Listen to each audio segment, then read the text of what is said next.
মাথায় সিঁদুর লাগানো মহিলারা এই তিনটি কথা জেনে নিন। কথিত আছে মেয়েরা সিঁদুর লাগালে তাদের স্বামীর আয়ু বৃদ্ধি পায় এবং সংসার সুখের হয়। তবে ভুল করেও সিঁদুর লাগানোর সময় এই তিনটি কাজ করবেন না, না হলে হিতে বিপরীত হয়ে স্বামীর প্রাণ সংকট হতে পারে।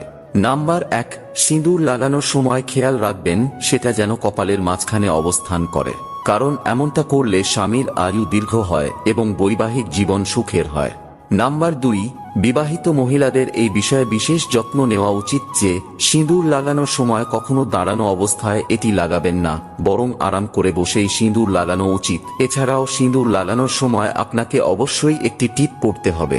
3 নম্বরটি জানার আগে আমিও দেখব যারা আমায় মন থেকে বিশ্বাস করেন তারা ভিডিওটি লাইক করে কমেন্টে জয় শ্রীকৃষ্ণ লিখে যাবেন।